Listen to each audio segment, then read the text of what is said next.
All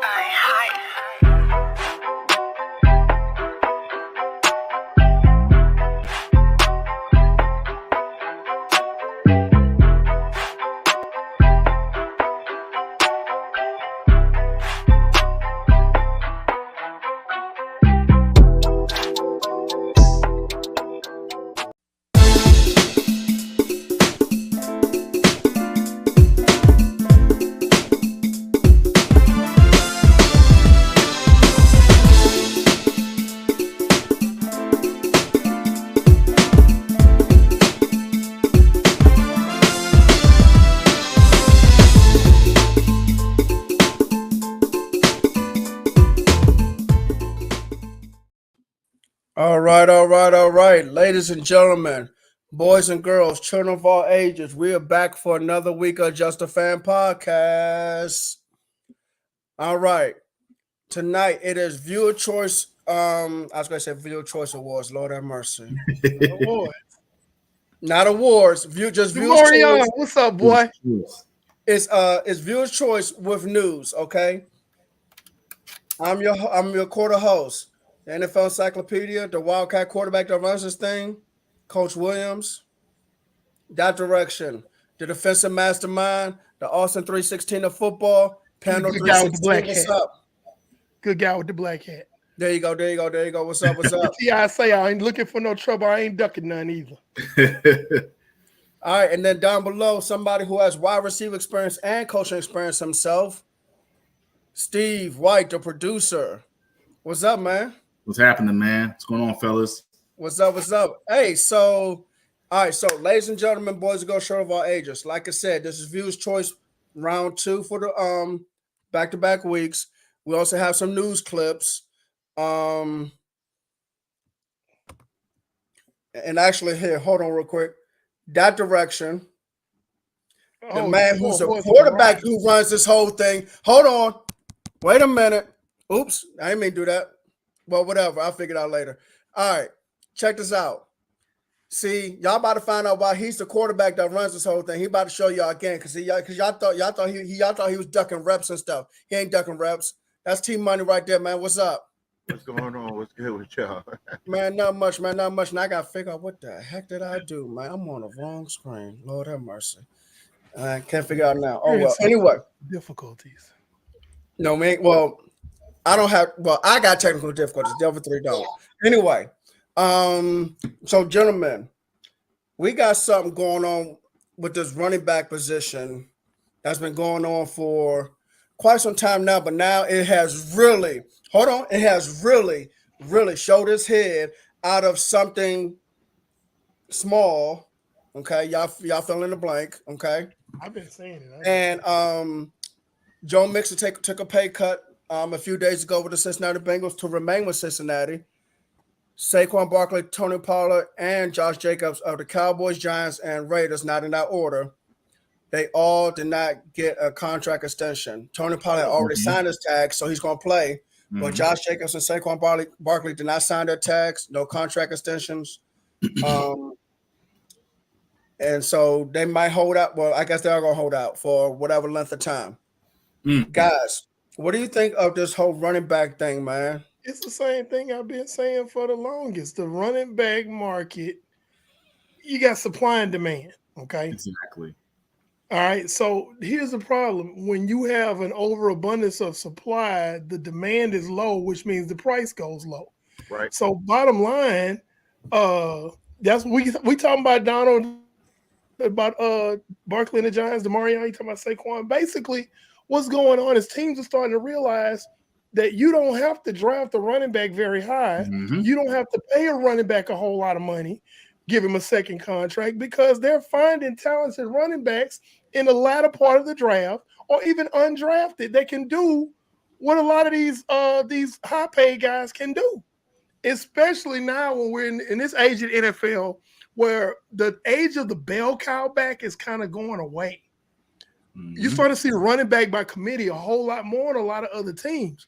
So the market is bad right now. If you're a running back, it's like you're not finna get paid like a wide receiver. You're not finna get paid like a shutdown corner or a edge rusher. Nope. That's not finna happen. Matter of fact, hey, I do you one better. You're not getting paid like a defensive tackle like these premier defensive tackles now. Absolutely.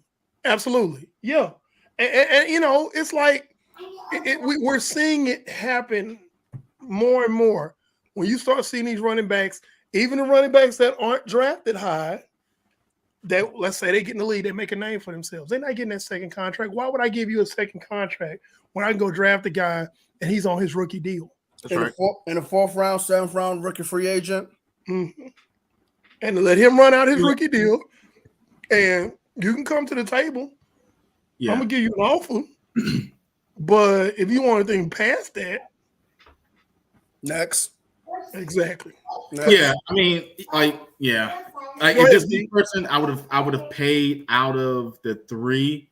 It probably would be Jacobs. Only because brand new quarterback in the system. Now, how much that's up for discussion, but you look at like Pollard's situation, I wouldn't pay him a crazy extension or probably what he was looking for coming off of an injury, never play all 62 games as the 16 games as the feature back.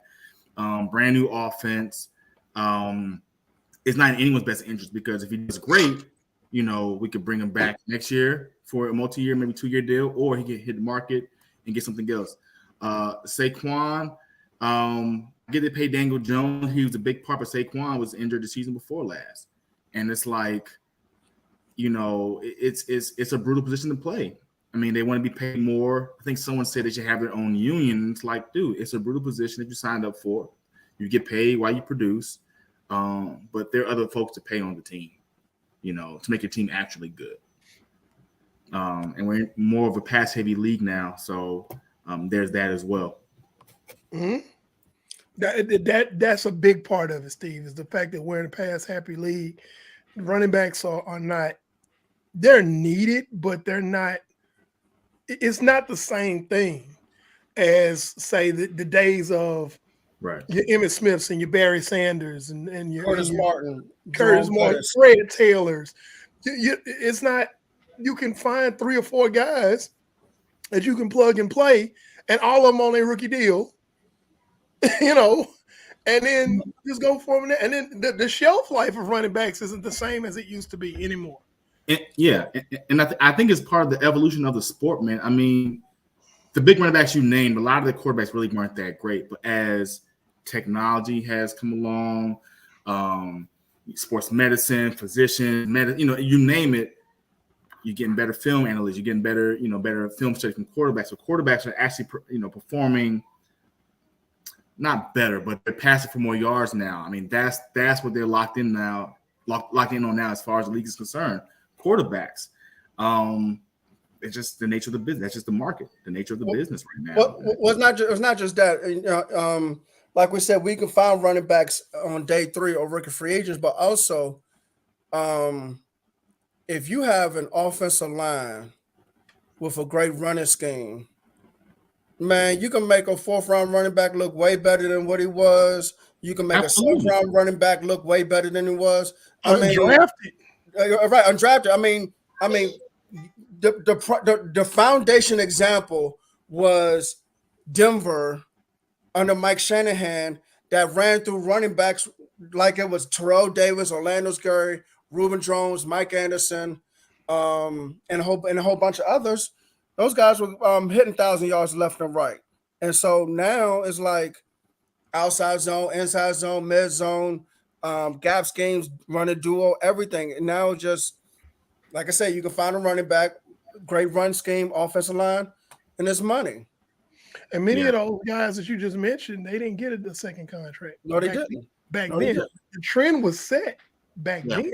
Yeah. I mean, running back by committee is very acceptable nowadays. I mean, think about teams like New England, Philadelphia. I mean, the Rams. I mean, a lot of teams like running back by committee works for them. They're getting guys 3rd, 4th, 5th undrafted, and they have a rotation going.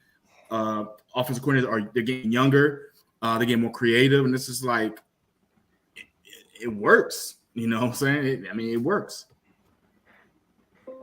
Vance, what do you mean by decent running back? Because I mean, they can be decent, but we're not even talking about If we're not talking about Zeke Elliott coming out of college, we're not talking about Todd Gurley coming out of college. We're not talking about said running back coming out of superstar. Well, everyone's decent in the NFL. Let Tristan in. Can I answer? Can I even answer? Yeah, go ahead. We talked. Remember, I mentioned this earlier in our group chat because it's funny that he mentioned like Mahomes or Brady. Look at the Super Bowls with Mahomes and with Brady. Okay, when Brady beat Mahomes in the Super Bowl at Tampa Bay, who was the guy that everybody talked about? Yeah, we talked about Brady getting 7 rings, but who was the guy that everyone talked about through that playoff run?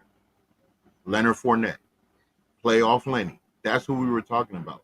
When Mahomes won the Super Bowl last year, who was okay? Yeah, Mahomes made great plays, but who was keeping the pace of Pacheco? Exactly. Of the running game is Pacheco. So we can't even say like you need a decent running back to win unless you're Mahomes or Brady to diminish that. We're saying is like we're trying to show you that even those guys, even the Bradys, even when Peyton Manning won, people forgot how great Joseph Adai was. When he won in Denver, people forgot how steady that running game was. Like you need to value these running backs because. Go ahead, Steve. Well, so we can stop mentioning Brady because he's retired now. But if we want to reminisce on Brady in New England, I'm only saying it because Vance brought it up. Yeah, I'm with you. I'm saying let's use Brady. He had run back by committee when he was in New England, did he not? Right. Look at the Atlanta Falcons Super Bowl. Perfect example. Chiefs don't have a bell cow. They have rotation of running backs. They have McKinnon. They have rotation. Pacheco was young. But Pacheco ended up being the guy. Right. But throughout the season, they had a bunch of guys. You're gonna have guys. Yeah, you're gonna have guys who get the lion's share of the carries or get the bulk of the carries, but you got 2 or 3 other guys that can come in there and keep it rolling. Which another thing about that, when Steve brought up health, okay, you got 3 or 4 good running backs. You lose one, guess what? You still got 3 good running backs. You know what I'm saying? Right, exactly. As opposed to in the old days, if that bell cow guy went down, it's like, oh God, what are we doing? Yeah, that really shot your offense because don't let Barry Sanders miss 2 games, or like I said, Jerome Bettis missed 2 games, or if you want to go further back, Walter Payton missed 2 games. And that's why New England was so good because they had carbon copies. First string, second string, third string, tight end, running back. They had them receiver. They had them ready to go. This guy's injured. We have someone just like him ready to play, and that's what they did. It's the system. Yeah. Now watch this. I want to show you something since we brought up Isaiah Pacheco. You know what he made last year? Probably 1 cent. Well, he was a 7th round pick. $705,000. He was a 7th round pick. Exactly. And that's good. I'm not trashing him for saying. What I'm saying is, Kansas City found him in round 7. Yeah, and he performed well. That's my point. But this is the precedence that I'm afraid is really happening. It seems like it's inevitable. So are you saying a running back get drafted no matter what, 1 through 7, wherever he get drafted, he ball out, he does what he's supposed to do. When it's time for him to get paid, he don't get a chance to get generational wealth because they can find another running back in a later round to replace him. But such is business. It's a cruel business, but it's business. So you might as well eliminate that. Wait. Why would I want my if I had a son? Why would I want my son to play running back if I know that's? I know I wouldn't. Nah, you're not playing running back. I need you to get. I want you to get the bang for your buck. I feel you, but it's still a position that people sign up for. It's like even if they get paid less and less, it's like it's still the NFL. You can still earn well and play the sport you love. And guess what? No one's forcing them to play in the NFL. The running back is the only position that's not increasing their money. They're losing money. Everybody else is getting increased. Left tackle, guards, wide receivers, tight ends, defensive tackle, corners, defensive tackle. They're all getting paid. Yeah, running backs are losing money. They're not even staying at the level. They're losing money. But this is the thing, Tristan. They take the most contact throughout the entire offense. And yes, they work hard, their bodies break down, but you did great for me. Why am I going to give you a max contract when your body can't? Let's take Zeke, for instance. Right? He did great for us. He gave us his all. Yeah. Why would we pay him knowing that he can't do what he used to be able to do 4 or 5 years ago. So that means change the grading system for the running back. If you got a runner, if you've got a runner, you saying a generational talented runner, Bijan Robinson just got drafted what, number 5, number 6? Front load his money. If you drafted him that high, they don't have to front load his money. They don't have to front load his money. Give him his money because you're paying him. Tristan, you're paying him saying the rookie skills already set. I'm going to expect you to be a generational talent. But don't expect another contract. Front load the money. Change the grading scheme for running back. The rookie skills already set, so you can't change that. And not just that, B, they don't have to because the NFL is going to go on with or without these people. They think they're it's going to go without running back. It's going to go on without running back. Not without the position, but without said player. Without the player, like people like Le'Veon Bell, he sat out. He was all pro. That was the worst thing he could have done. He accounted for the offense, and he demanded something they weren't willing to pay. So I hear all y'all saying, but y'all apologized yesterday. More for like y'all seem to be speaking more on the side of the franchise and ownership. So what are the players supposed to do in this regard? If this is the inevitability of what's happening, because something's got to give. You can't cheat these guys out of their money and use them up for 3-4 years. It's just not right. Every other position gets paid. Let me chime in on that one, Tristan. We're not debating that whether it's right or wrong, because you're absolutely right. We agree with you on that point. I think I speak for Steve and Brandon. Yeah, it's just the reality of it. So what will be the resolution? There's got to be a resolution. That's not. Here's why there's not going to be a resolution. The ownership of the NFL runs things. They have, honestly, excuse my language, but the Players Association is the ownership's bitch. Okay. They don't. The PA doesn't fight for the players or anything like that. The CBA had the players bent over a barrel, and that's the reality of it. It's not right. We're not saying it's right, but that's the reality of it. So guess what I would do in that situation? If I'm playing college football right now and I'm projected to be a top 10 running back, a generational talented running back based on what people are saying, guess what? I'm collecting all my money in NILs. I'm going to graduate and I'm going to go find me another job because I ain't playing in the NFL. You're not busting my body up. That's how it is. Plain and simple. And that's what I'm saying. No one's forcing these guys to play. Like, if you know you can make money in other places, look at Myron Rolle, right? He moved on to be a neurosurgeon. Like, no one's making you play. If you Myron Rolle was an All-American that would have gotten paid as a safety. Okay, what I'm saying is no one's forcing you to play. If you're going to play, know the market, know the length of your career, the max you can get paid, and make a decision. That's a good question. Whether you want to do it or not.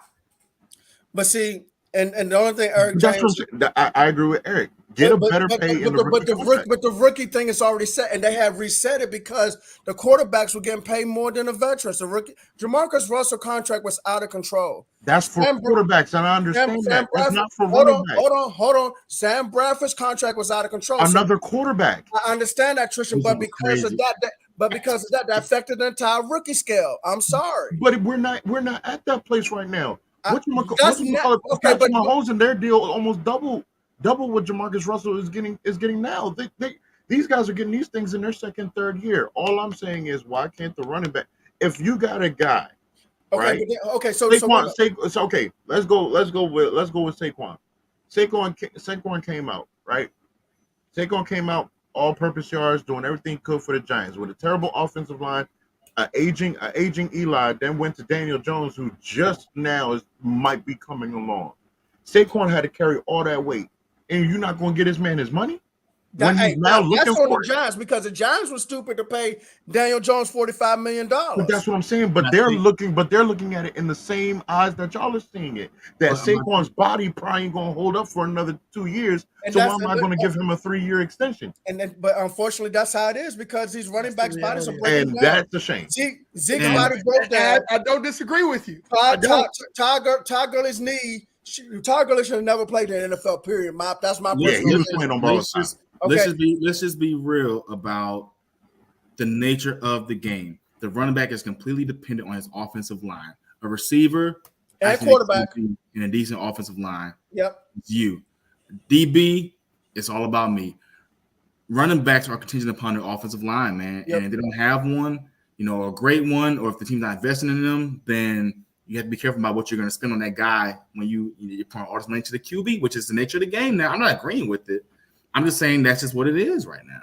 Like, But- I'm gonna be but honest. clearly Tristan, let me say this: if you're going to alter the running backs' contracts, then all the other positions going to want their contracts altered. all the other positions have already been altered.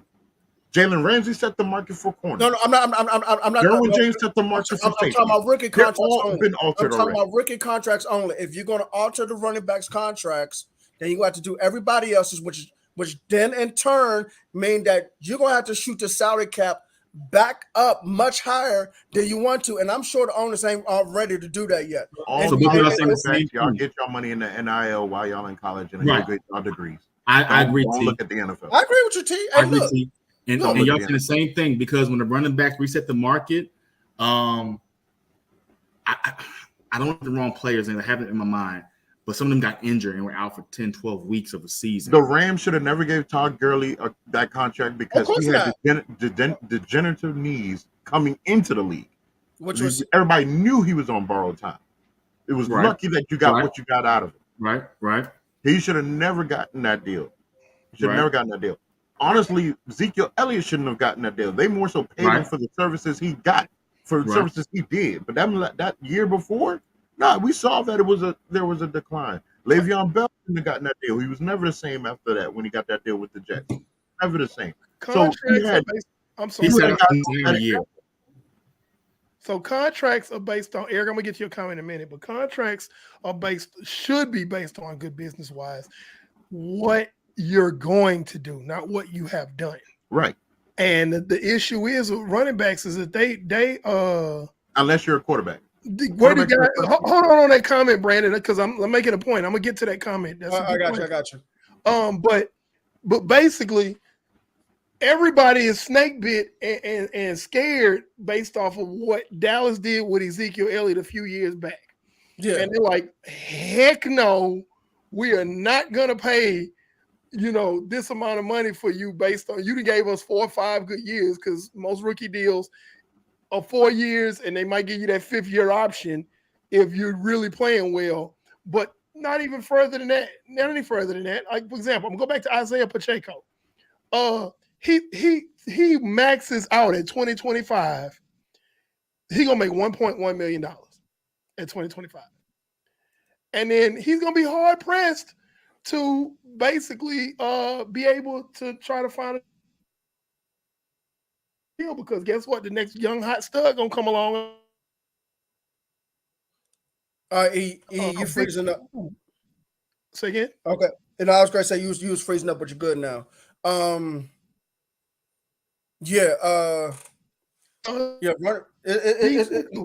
Basically at the end of the day, it's gonna be hard for running backs pretty much here on out until something happens.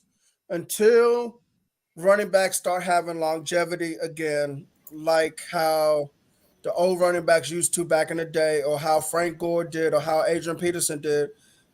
It might be like this for a while. Yeah. Well, we spoke about the salary cap nature and how that's changed things based off of how things previously were, how certain records will not be broken because teams had their elite O-lines together for much longer. Quarterbacks stayed, defense stayed for much longer. Now we're talking about contracts and money. People split up because they want to get paid, and that's just the nature of the game now. That's just what it is. Well, I'll tell you right now, the only running back that's there that I'm looking at in college that they're going to talk about next is old boy from Wisconsin. His name's not coming to me right now. Number 0 from Wisconsin at running back. He's the only stud. Like, that's the key RBU. Yeah, that's he's the only stud that I see that could possibly have some longevity, because he's a hard body. Like, he can go. Okay, so basically, we're not expecting Bijan Robinson or Jahmyr Gibbs to last a long time then, because of how they're going to use Bijan. You're not. I'm just asking. You're not drafting him to run the ball 15 times. He going to average like 20, 25 touches a game. You're not drafting him that high to touch the ball less than 20. Okay, He's not getting less than 20 touches. Let me get this question right. It says, what do guys like Deebo Samuel fit in? Deebo already got his money. Deebo got his money because Deebo play wide receiver. And he plays wide receiver. He runs the ball every now and then. San Francisco understood the assignment. because he had that year. Yeah, that's easy. Yeah, that year, the year he went all pro, he had 1,400 yards receiving. People were so caught up in what he was doing as a runner. They forgot he had 1,400 yards receiving. They forgot about with a garbage quarterback. Yes. So Debo is on his worst day. 35% account for 35% of the offense and has been consistently healthy. You deserve that if you can. He's an outlier.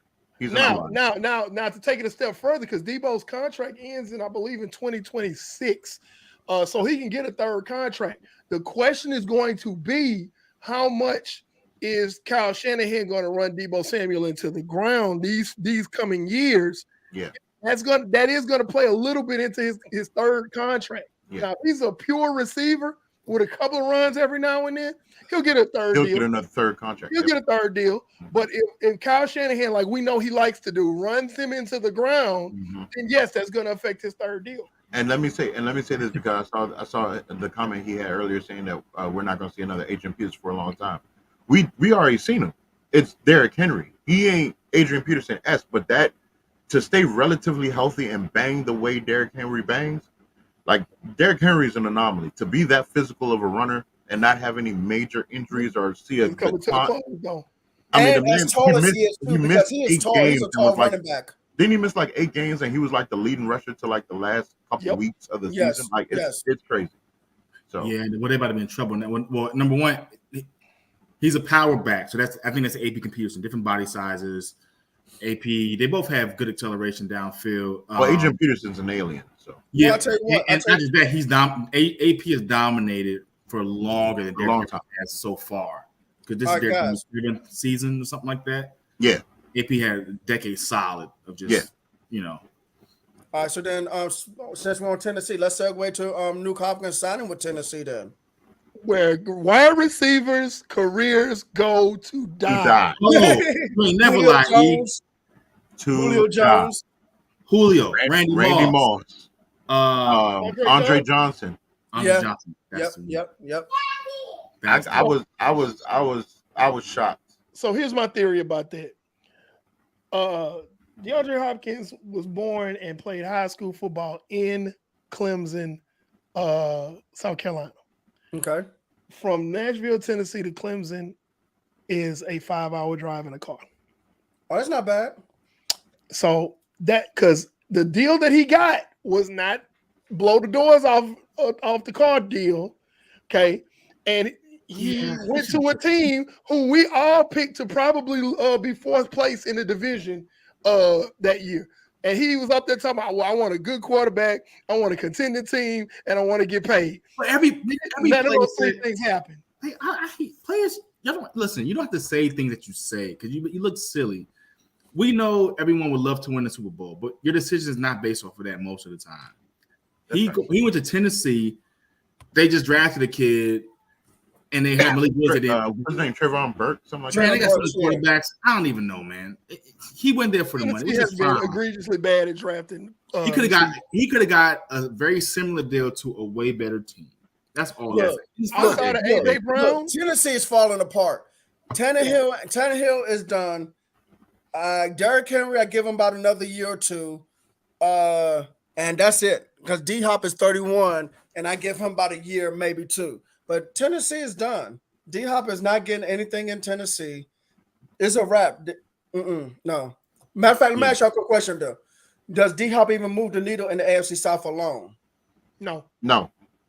Couldn't. He's not even gonna get good target. He's not even gonna get. He's not even going. He's going to get frustrated. If he gets, it's like Houston. It's like Houston all over again with Matt Schaub and them. If he gets 1,100 yards, I would be very surprised. That'd be shocking. I would be very surprised if he got 1,100 yards. Agreed. And he tweeted out, man, my haters, this. And I'm like, well, bro, you had an option. Bro, you had suitors. You had an option to go other places. No one said you were a bum. You had options, bro. Yeah, you could have taken less money going to Kansas City because Kansas City was looking at you. Bro, heavily. You could have gone to Buffalo. Could have gone to Buffalo. He could have gone a lot of places that are going to be way better than Tennessee. that if he could have gone to some of those teams and Brandon asked that same question, and we'd have been like, yes, he moves the needle for them. Yeah. My theory is that he just went home. Really, almost any other team, I'm gonna say. He's close to home. Really, almost the Ravens. You could wherever he gone anywhere. goes, he'll be damn near wide receiver 1 or 1A or 1B, whatever. He can go to any other team literally, and he'll be in a better position. Man, yeah, I'm still could have gone to Detroit. He's the worst team in the league. Could have gone to Detroit. He went to like the worst team in the one league. of the worst teams, not the worst team, but and one didn't of the get worst paid. teams. Okay, if he got like 22, 24 million, I'm like, oh, man, he got paid. Like, got the bag, right? 12? Right, you could have went really. I would have understood that. And look, any team will figure you out for $12 million a year, bro. Any team will figure out their cap for 12 M's. For D-Hop? I promise. For 12 M's, they'll make it work. Absolutely. Look, over the next 18 calendar months, Tennessee's going to have a fire sale of those players or just cut them. They're going to get rid of them. They always do. D-Hop literally went from being completely homeless under the freeway to moving into a porta potty. Oh, my Lord. That's basically the analogy. Lord have mercy. Lord. Yeah. Better shelter. Could have went to Cleveland. He'd have been better off in Cleveland, honestly. Well, for Mike,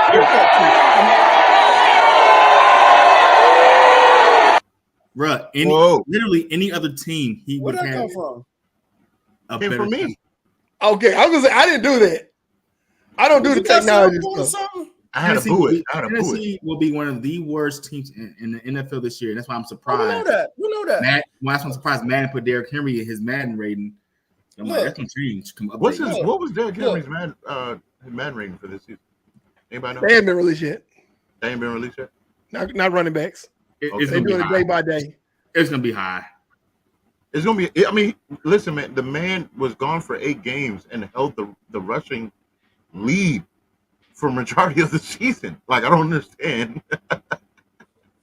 He's probably gonna lead the league again because what are they gonna do? Because he's the last of the bell cows. Yeah, he is the last. Of the bell cows. He is the last. There is no one else like that. So give us some more comments, people, because we just taking over. This is supposed to be viewers' choice. So y'all come on in and give us some topics to talk about. Ask some questions. Yeah. Well, I tell you what. While we wait for those questions, let's take a city that starts with the letter C. Let's go to Chi-Town. Chicago Bears. Oh my God, this boy. Hey, listen. I know where you're going. Wait. Ladies and gentlemen, boys and girls, children of all ages, I want you all to listen to this, okay? It was told to me today in our group chat that Justin Fields claims that he is a top 5 greatest running quarterback of all time. Top 5 greatest running quarterback of all time. There's so many things to unpack here. And Trisha, go. I'll go. My ego. Yeah, go ahead, man. Okay, so first thing first, I did a TikTok about this as soon as I saw the video. First thing first, you calling someone a running quarterback is a derogatory term if you're really a quarterback. Okay, let's just be honest. Because the real term is dual threat. That means you can defeat defenses from the pocket. And then you can also use your legs to extend the pocket or to get out of trouble. Dual threat. Thank you. Running quarterbacks has the term running quarterback has historically been a derogatory term for quarterbacks. So that's the first thing. Before we even get into the names he compared himself to, before we even go there, okay, let's talk about that. He called himself a running quarterback. That's like me referring to myself as an N-word. Like, no. Like, no, that's a derogatory. That means you are limited in skills. That basically means I can only run. That's what that basically means. That means I'm a one-dimensional player. Amen. That you basically branded yourself, Justin Fields, a one-dimensional player, which was the dumbest thing you could have done.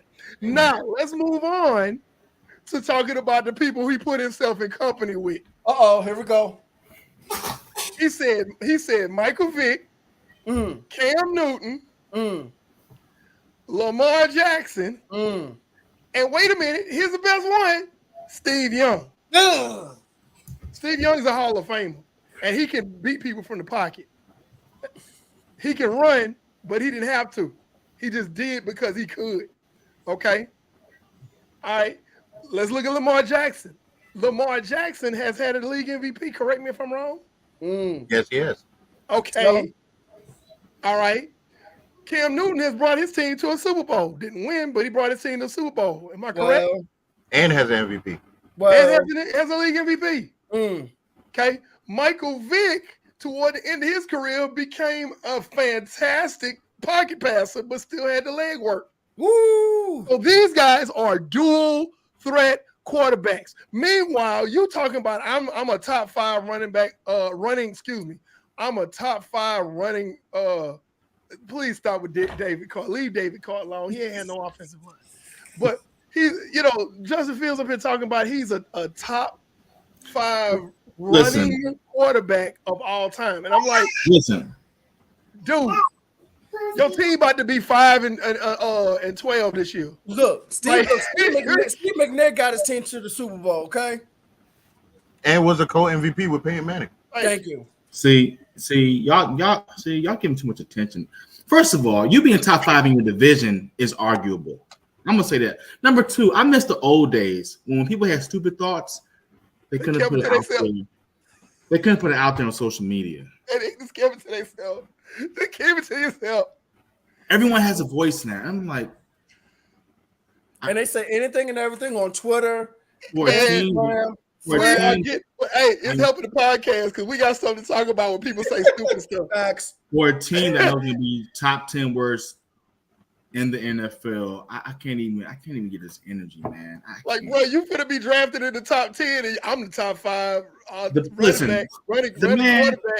The man set some record for having X amount of rushing yards consecutive games, or 2 games with some long rushing yards, and the boy think he. All right, but he's the young generation, man. He's these kids, Eric, that you teach. The kids are lost. The kids are older than them. He's a few years older than them, man. So the man needs help. Help him, somebody. Kids are lost. Well, let's segue into another quarterback that needs some help and should just be quiet and play. Mr. Rain Dakota Prescott. Hey, man. This man said, I think Steve has the most. No more raining INTs. According to Dakota Prescott. He was disgusted when he heard that. Most sensible Cowboy fans were disgusted when they heard him say what he said. Read the banner, Steve. No more raining INTs. Rain Dakota Prescott was in the news saying he's going to throw less than 10 interceptions this season. My God. After he started 14 games, counting playoffs, and threw 17 in those 14 games. So yeah. I wish. Go ahead, Steve. I'm gonna let you get this one. Go ahead. He would just be quiet and just play. I know we're real close to training camp. A lot of quarterbacks and people are excited. The man rankings is coming out soon and trash talking. I get it, but listen, Cowboys fans, we don't care about your number of interceptions you throw. We care about you throwing bad passes and us not winning playoff games.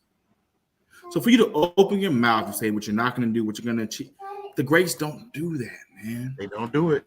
They don't do that. They lock in, they're in the lab, and they play.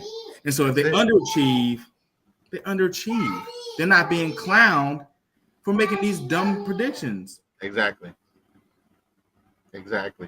It's the thing. I think the thing about it was, so one of the things that people always say, a great trademark for a great quarterback is to have amnesia. Okay, you forget the bad play to go move forward when the game's happening. The fact that we didn't really hear anything from you remotely this entire offseason, and the first thing you come out your mouth publicly for record this offseason is the fact that you say, I'm going to throw less than 10 interceptions. Listen, brother, I don't care if you throw 20-something interceptions. Didn't Eli Manning win a Super Bowl and he led the league in interceptions that year? Eli Manning was one of the worst interception throwing quarterbacks. Listen, the reason why he's loved so much in New York is because he got them 2 chips. Rings. And if Eli Manning, hey, real quick, if Eli Manning does not win those 2 Super Bowl rings, Eli would not have lasted as long as he did in New York, because all of us know, New York fans, they would have burned him in effigy. New York media. They would have burned him in effigy. But again, it's making my point in regards to Dak Prescott, bro. No one cares about you throwing less than 10 interceptions. What we care about is the fact that don't throw the interception that's going to cost us the game. Don't throw the interception that's going to cost us the playoffs, possible chance to get into the conference championship that we ain't seen in over 2 decades. Like, don't do that after we paid you all this money to be the guy. That's what they care about, bro. That's why I brought up Eli Manning. Eli Manning will never have to pay for a meal in his life in New York because he got them 2 chips, and he is one of the all-time leaders in interceptions. Like, so no one cares about that. The problem is no one cares about that. The problem is this in Dallas. Dak is not being developed any further when it comes to passing. He's not being developed anymore. Can he develop? He can. We don't have anyone.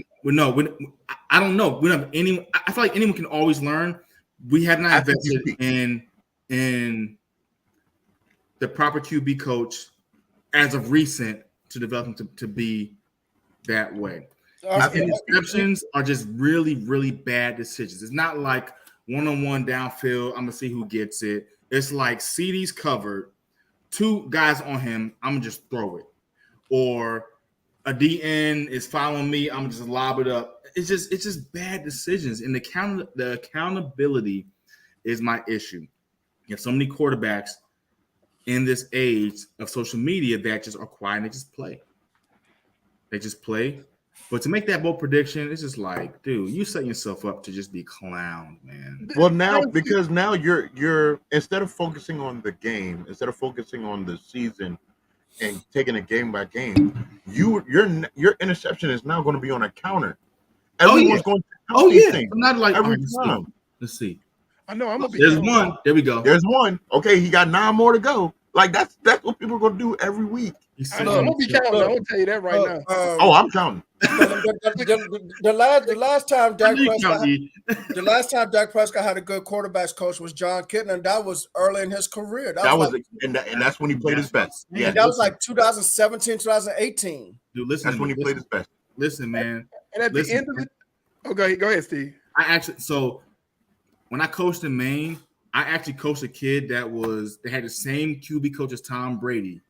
And this was Tom Brady's 10th season in. He's still in the lab with the same coach being developed year in, year out. Okay. Some quarterbacks like Dak, they're not hearing that development, man. They're pronouncing, making proclamations, and they're not going to be able to live up to what they say they're going to do, man. Instead of being humble and just working. That's the thing. At the end of the day, because over the last couple of weeks, we have so many sound bites of players just putting foot to mouth and rotating. And it's like, just, hey man, just be quiet. They need better PR people with them when they do these interviews. Because it's like, the easiest thing that could have said was, well, I'm going to focus on eliminating turnovers. We're going to take it game by game. We're going to try to do be a more productive and efficient offense. And that's what we're working toward this year. Boom. Now you ain't got no soundbite. You ain't got nothing. It's like. And see, now people like me and Brandon got to deal with this because he want to say that. So now I got to be one out here walking around to explain the madness that he just spit out his mouth. Because I got some memes ready already. So, I just. Well, Aaron Jones stay in Green Bay. Yeah, he's going. I mean, what is this? This is his contract year this year, I believe. What does his contract look like? Yep. Hold on, I'll pull it up. Hold on. I'm about to pull up to my end because I want to see something. Give me a second. Aaron Jones, running back. No, he still has like 3 years left on his deal. It would behoove him. Hold on, wait. I tell you what, this is what can happen though. And next year, the next off season, this is what can happen. He could literally get cut, and they can post him as a June 1st cap hit. But here's the thing: why would you do that though? Because if he's going to still be productive, because he's going to. Let's be real. Because Jordan Love is your quarterback. He's going to probably be your most productive offensive player on that offense. Okay, now, guess what? I just said that they cut him and post him as June 1st cut and cut half that salary, whatever they owe him in half. Look at his age. Look at his age. 31, 32, 33. So what I'm saying is Green Bay may have to go into complete rebuild mode almost because Jordan Love is not there at quarterback. Aaron Jones is getting older at running back. Okay, you have two receivers going into the second year. I don't know how old David Bakhtiari is and stuff. Your defense is suspect outside of a couple players. I feel like Green Bay need to go into complete rebuild mode, but that's my personal opinion. So Aaron Jones might stay in Green Bay this year, but I would not be surprised. So you're saying past this season? Huh? You're saying he might be going after this season? That's what I'm saying. So yeah. So what I'm saying is 2024.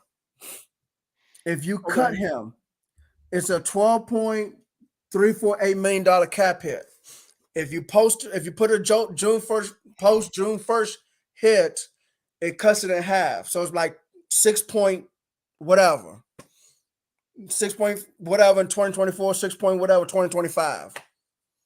There you go. Aaron Jones will not be in Green Bay too much longer. Maybe not this. Maybe he'll probably last this season. Jordan Love is not the answer at quarterback. Yeah. So here's my. Oh yeah. Hey, thank Eric James. Thank you. Right here. Boom. And yeah, you know, I believe so. And I agree with that. But here's the thing. And I'm gonna tell you one more thing too. We're gonna really see how good of a play caller and head coach Matt LaFleur is because Rodgers is gone. Aaron Jones is about to be on his way out the door. Matt LaFleur about to get fired. Watch. At some point, Matt LaFleur is going to get fired. Well, yeah, and it's not even about whether he's good or not. It's just like there was a topic on TV today about is Green Bay the most least respected team, disrespected team in the NFL. And it's like no one's saying that they don't have a good staff in place or a decent roster. They're just not going to be as good as the other teams. So they're not going to be as good as they were in the past. I refuse to believe that they're going to be on the same level as when they had Aaron Rodgers. Of course not, man. That's, you know what I'm saying? And that's the truth of the matter. But here's the thing. Trisha said it best. It's not like we're going from Brett Favre to Aaron Rodgers. We're going from Aaron Rodgers to Jordan Love, man. And Jordan Love is going to have to show us without top-tier receivers. Without top-tier receivers. And Devontae Adams is in Vegas. I mean, and top-tier, and some solid defensive players. Here's my take on it. Here's my take on this with Green Bay. Green Bay has an arrogance in their front office. Of course they do. About them. And this is why I said that Aaron Jones might stick around. And here's the thing. If you are going to go into the season with Jordan Love as your quarterback and you have no contingency plan after that, that is sheer hubris and arrogance. So Aaron Jones, they gonna hang on him past his prime. That might happen. I can see this front office. Based on what they do and what they have done, they will hang on to Aaron Jones past. Let me say this. Let me say this. His contract out. Let me say this. You remember how I said that us Cowboy fans and 49ers fans been spoiled in the past because of the quarterbacks we've had before? Yep.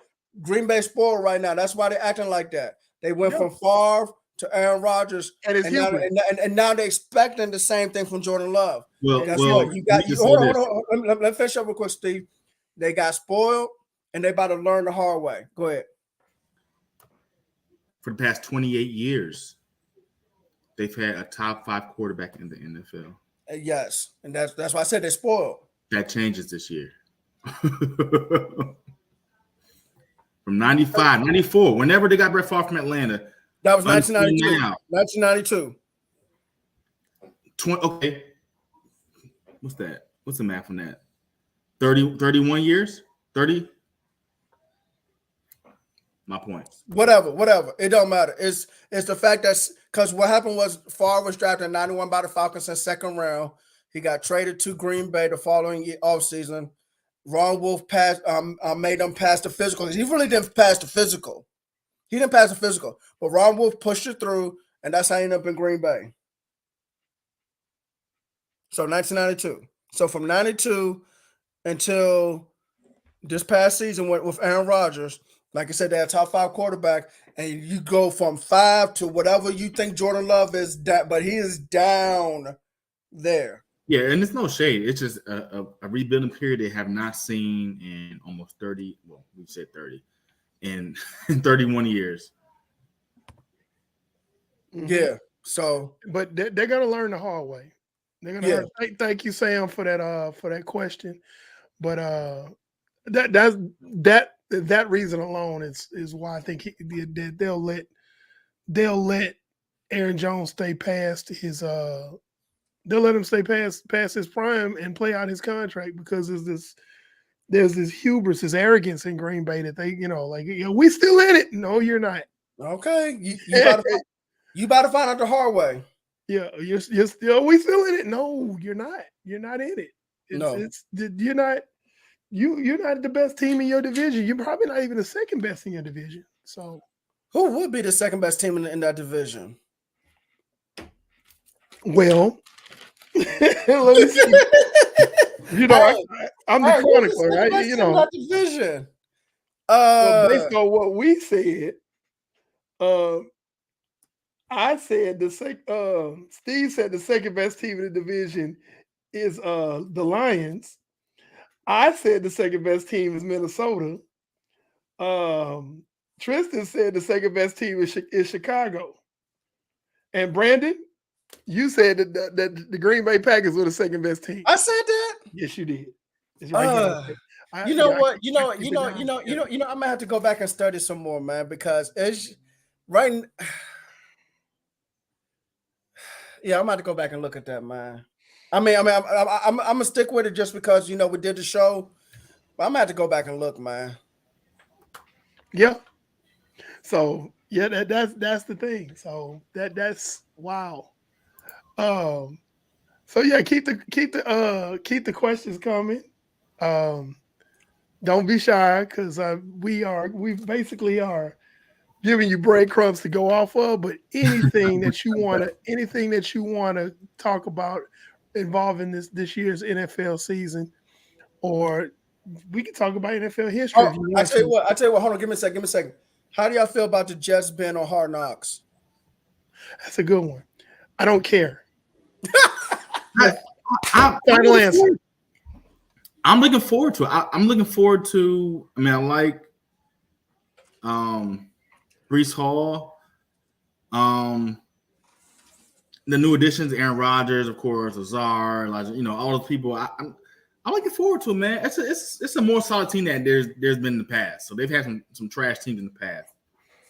I'm looking forward to it. Robert Saleh is their coach. That might be the only thing that would intrigue me to watch. I like Robert. Exactly, man. I'm looking forward to it. I really am.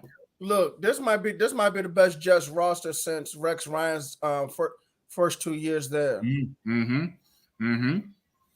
I'm with you on that. But they have a better quarterback, because it's definitely Rodgers over Sanchez. It's definitely Rodgers over Sanchez. So yeah. We'll see what it looks like. I don't care, because I never truly been a Hard Knocks guy. Even when Dallas was on it like 2 or 3 different times, I didn't even watch it then.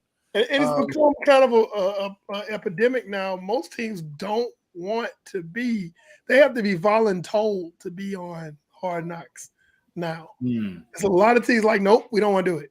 Nope, that. You got to push them into it. It's lack of focus. No team has ever been a Hard Knocks, ever won a Super Bowl. It's just like too many. It's a huge distraction, I think. It really is. Thank you. Perfect. Yeah.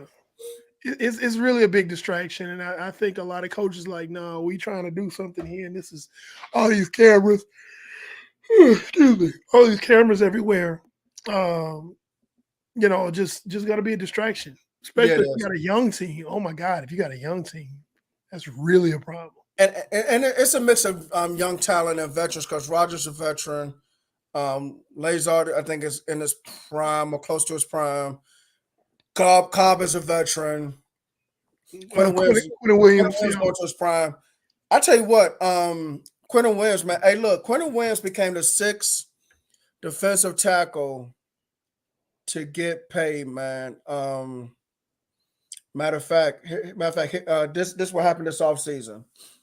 Quentin Williams, Jeffrey Simmons, Deron Payne, Dexter Lawrence, Javon Hargrave, and Ed Oliver all got paid at defensive tackle this year, man. What do you think?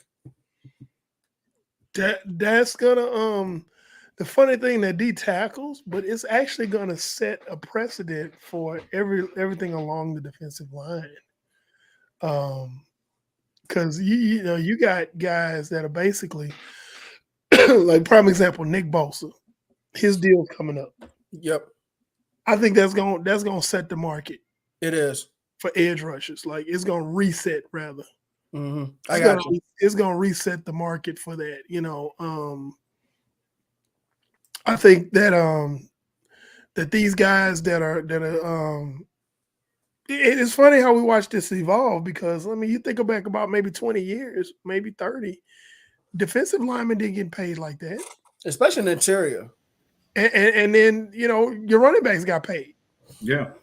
And now the running backs are not getting paid, and your D tackles and your edge rushers are, man, they blowing it out of completely blowing it out the water. Well, but you know what else it is? And I was listening to a podcast this morning, and it was brought up that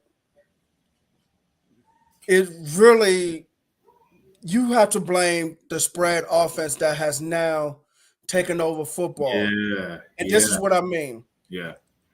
Teams, because of the teams like the Rams and the NFL, or what Johnny Manziel did in college, what Cam Newton did in college, Ohio State, all these different spread teams on defense are now running way more two high safety shells versus single high shells. So you need a lot of box and be able to cover with too high, which means you got to stop the run with a lighter box. Well, the easiest way to do that is with one of these dominant defensive tackles. And if you're someone like Washington, who has 2 dominant defensive tackles, or New York, who has Dexter Lawrence and Leonard Williams, that makes you it makes stopping the run easier for you and still be able to run too high. So I think these defensive tackles getting paid, they should be thinking spread football. Yeah. Mm-hmm. Okay, so there was another question down there, I believe. Yeah, I'm about to pull it back up. And then we're going to make this our last one. All right, so it says, what do y'all think the Bengals need to do to win it all this year? Stay healthy. Honestly. Stay healthy, and now they're defensive backs, man. Eli Apple's no longer there. Exactly. Yeah, Eli Apple's a free agent. He's a free agent, and no one has signed him. But aside from that, this is why Mixon took less, because, and I think Burrow said it last season, our window is short. Because it really is going to happen. It really is. Burrow, you got to pay Bates, you got to pay Chase at some point. Bates is gone. Okay, well, you got to pay. They have a lot of good young players. You got to pay them. You got to pay them all. Because like Eric mentioned, so you might not have been on the show. Eric mentioned that they lost 2 safeties, and so you have a rookie and a second-year player, and the rookie was drafted like in round 6 out of Alabama. I believe so. Yeah. Yeah. So, yeah, man. That's Cincinnati's going to figure out the DB room, do a better job protecting Joe Burrow. But really, if you want Cincinnati to win it all, the team they have to get past first overall is Kansas City. Yeah, get past Kansas City. Now, can they beat Kansas City? Yes. Yeah, yes, they can. But they have to do it in the playoffs, regardless of what round it is. Yeah. And how Eric quotes Ric Flair, to be the best, you got to beat the best. No, in order to beat the man, you gotta beat the man. Woo! There you go. There you go. All right. So, ladies and gentlemen, boys and girls, children of all ages, thank you for rocking with us another week. We'll be back on next week, and we're probably going to talk about these Madden ratings, man, because we got some ratings yesterday from 2 different groups, and we got some more ratings today from 2 different groups. And by the time we get back on, all ratings should be finished. So we have plenty to talk about next week.